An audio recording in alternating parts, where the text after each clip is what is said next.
L'aventure que j'avais menée, auparavant au travers de la méthode Cartan, en fait, était à arriver à un certain niveau, à un certain terme et il me semblait, important à ce moment-là de pouvoir passer à un autre, niveau d'expression de ce que j'avais envie de voir exister. C'est-à-dire que dans le cadre de ma pratique de la méthode Cartan, j'avais déjà élaboré depuis le temps que je la pratiquais, un peu une autre façon d'appréhender la méthode et puis, surtout, j'avais vraiment un grand besoin de pouvoir, échanger, communiquer, développer, le projet parce que je pense que Heu, rien n'est amené à rester figé et que, nos temps évoluent, nos consciences évoluent, nos cheminements évoluent et les outils aussi évoluent. J'avais besoin de faire évoluer l'outil et pour ça n'encombrer personne, dans de la structure, Cartan qui ne me permettait pas de développer ça. Donc j'ai choisi de créer ce projet-là, justement dans cette perspective de pouvoir à la fois transmettre et partager ce que j'avais découvert et compris, de de la méthode, que j'avais, pratiquée depuis des années et après le développer ensemble avec une équipe de gens motivés, dans un état d'esprit, le plus proche d'un concept qui m'est très cher et qui est l'état d'esprit de la fraternité, qui nous permet à tous de travailler en collaboration, avec, depuis des élans qui viennent du cœur.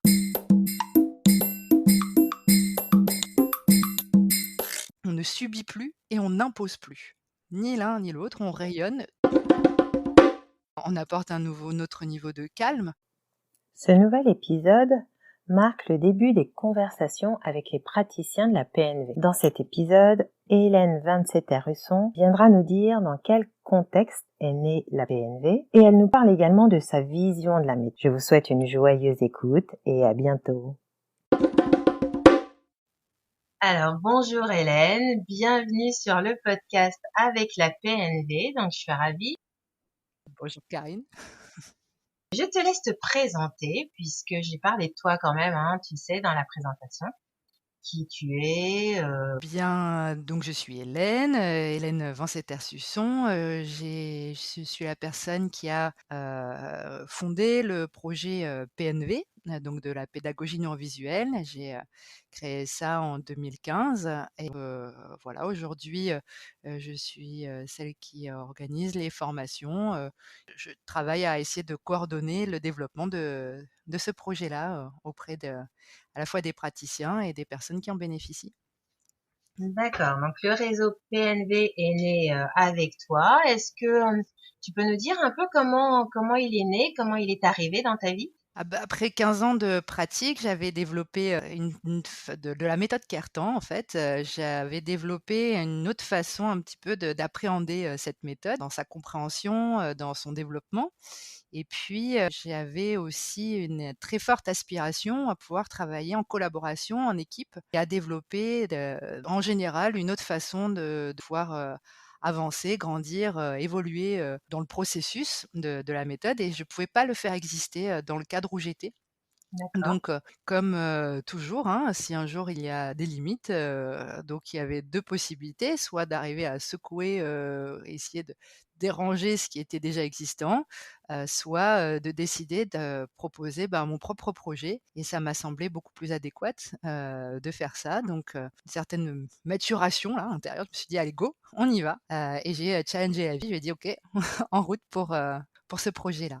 Et comment tu as fédéré des personnes autour de toi pour créer ce projet, la PNV? Oh, je pense que le vivant, fonctionne d'une façon, particulière. C'est pas qu'on choisit, comment on veut fédérer, c'est qu'à un moment donné, on émet un rayonnement par rapport à qui on est et par rapport à ce qu'on veut créer et puis il y a comme un peu un retour qui se fait, c'est vraiment quelque chose que l'on découvre quand on pratique soi-même la méthode d'ailleurs, hein. Au fur et à mesure, on est de plus en plus en phase avec soi-même. On se met à avoir un retour, de l'extérieur sur, par rapport à ce qu'on aimait. Plus c'est juste, plus c'est en accord avec soi, plus, ben, on a des coïncidences, des synchronisations avec l'univers donc en mettant ça en place, j'ai pas cherché ni à promouvoir, ni à publicitarisé, ni ou je ne sais trop quoi et les belles personnes, dont tu fais partie puisque tu as été dans les premières, qui sont venues à la rencontre du projet, qui ont rejoint le projet là. Aujourd'hui, on est une dizaine, à faire à faire notre rayonner, petite ouais, équipe là et à rayonner un petit peu tout ça par rapport à qui on est. Donc chacun est arrivé un petit peu, bon, par sa route personnelle. Je pense, bon, moi j'ai juste donné l'information et de ce que je faisais et par contre, j'ai vraiment, incarné surtout ce que je voulais créer et mettre en place et voilà, donc les rencontres se sont faites, un petit peu, naturellement, voilà, on va dire, j'ai par la par le mouvement des choses. T'as suivi le flux, comme t'aimes bien dire. Et Oh du oui. coup, cette optique-là, donc d'agrandir le réseau PNV, est-ce que tu l'envisages aujourd'hui qu'il y a, bon voilà, tu disais qu'on est une petite dizaine de personnes. Est-ce que tu l'envisages sur une autre dimension? Alors, juste pour, petite information, en parallèle de mon activité, j'avais, ma petite famille qui se développait aussi puisqu'aujourd'hui, j'ai 40 ans et j'ai des trois petites filles, fort chouettes, dont l'aînée n'a que 10 ans et puis, et j'ai choisi en plus le parcours un peu particulier de ce qu'est l'instruction en famille. Donc, je ne souhaitais pas, travailler en mode working girl, de façon, intensive. Je souhaitais et c'est pour ça que le suivage de flux là, comme on dit, ce flow qui s'est mis en Ouais, place devait s'organiser avec cette vie de famille et j'ai permis que les choses, se construisent et du coup ça m'a fait découvrir une façon organique de pouvoir élaborer les choses. C'est-à-dire que construit pas selon juste le mental, mais en suivant, une intelligence du vivant et cette intelligence du vivant fait que toute chose qui naît et s'élabore d'abord s'il y avait le bébé PNV, hein, qui qui ouais, est né, puis il a commencé à marcher, il a grandi, là, il a pris, du corps. Aujourd'hui, on est un groupe. Avec ce groupe, on peut passer le niveau du dessus, notamment au niveau des formations, au niveau de la communication, au niveau de la création des appareils, puisqu'on a créé des appareils et ça a été une clé de développement, fondamentale dans ce projet-là qui donnait accès au grand public et à tout type de praticiens à la méthode. oui, C'est-à-dire qu'on n'est pas obligé d'arriver tout de suite avec, un bagage financier majeur pour pouvoir avoir le droit d'être praticien, ce qui était quand même aussi, une chose importante et puis on oui. peut décider de pratiquer la méthode, chez soi aussi. Donc ça a été des clés qui nous ont permis, d'ouvrir. J'ai eu vraiment l'impression que parce qu'auparavant on était coincés un petit peu dans nos centres avec des appareils très lourds, très, très chers, de pas parce qu'ils étaient complexes, mais parce qu'ils étaient fabriqués en toute petite série avec des matériaux, voilà, de très, très lourds en poids et donc on se retrouvait un peu comme ça coincés là tout d'un coup, le fait qu'il y ait aussi cette ouverture au niveau des appareils, au niveau des formes, s'est élargi en fait dans cet esprit Il y a aussi une qui était cher respiration. à mon cœur, c'est-à-dire cette posture de fraternité qui était très importante et que j'avais pas pu, expérimenter complètement, jusque-là, qui fait qu'à la fois il y a un développement, concret au niveau des appareils, mais aussi un développement dans le rapport entre les praticiens, entre eux et des praticiens avec les personnes avec qui ils travaillent, aussi, qui est un autre type de qualité de travail qui était très importante pour moi et de pouvoir la transmettre aujourd'hui, c'est précieux. Donc là, aujourd'hui, il y a une équipe de personnes qui ont bien compris, qu'est-ce que c'est cette autre façon de faire de fonctionner et comment la proposer au plus grand nombre et on commence à être, maintenant à avoir plus de corps, là, donc la Jolie PNV grandit communauté, pour se oui, développer. oui, c'est une belle communauté, clairement. Alors du coup, l'idée là qu'il y a sur le podcast, c'est justement de diffuser, de partager nos informations et puis de vivre notre pratique de la PNV d'une façon particulière, en tout cas qui nous ressemble un peu à chacune d'entre nous. L'incidence que ça pourrait avoir dans les familles, dans les structures, dans les institutions, C'est-à-dire si on proposait la PNV, enfin au plus grand nombre, comment, c'est ça. c'est ça, le Ouais, en fait c'est vraiment notre objectif à tous, c'est de venir, pouvoir proposer au plus grand nombre la possibilité de se sentir, soi-même en phase, en équilibre par rapport à ce qu'on est. Mais pour pouvoir le proposer, il faut soi-même être, c'est une pédagogie, hein, donc je pense qu'on ne peut pas proposer quelque chose que l'on ne représente pas.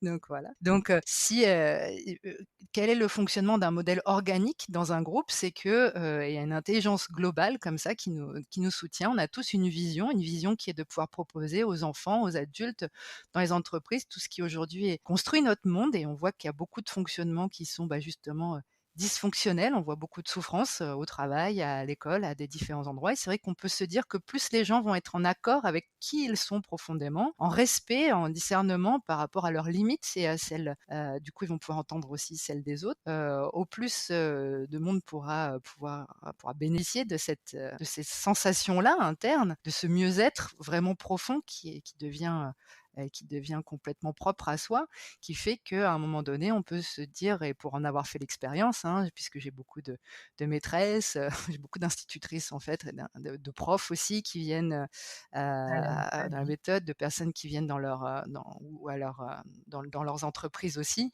On apporte un autre niveau de calme, un autre niveau de vision, un autre niveau de recul et surtout on devient force de proposition pour, éventuellement, proposer des chemins différents. On ne subit plus et on n'impose plus. Ni l'un ni l'autre, on rayonne quelque chose dans une autre façon de fonctionner. Donc oui, mon rêve, que le plus de gens puissent en bénéficier et donc pour ça, en donner, accès au plus grand nombre. C'était l'objectif de créer des appareils accessibles à tout le monde et créer aujourd'hui des formations, qui puissent aussi, toucher, là, le plus grand nombre de gens qui voudraient, en bénéficier. C'est ça, et puis de s'autoriser à être soi-même et de le diffuser, de le communiquer tel qu'on est. C'est ça. Plutôt un bel objectif. C'est un très chouette objectif que chacun remplit bien aujourd'hui, dans l'aventure qu'on rencontre. Comme tu fais aujourd'hui, Karine, avec, ces podcasts qui sont issus de ton élan à toi, dans ce que j'ai vu là, que tu as fait grandir, que je trouve mais très joyeux. Je suis ravie d'y participer. Eh ben, merci beaucoup, Hélène. On arrive à la fin de l'enregistrement. De toute façon, on se dit à bientôt On se dit à bientôt avec grand plaisir sur d'autres thèmes, d'autres aventures. sur d'autres idées. Merci beaucoup, Hélène. Au revoir Karine, merci à toi.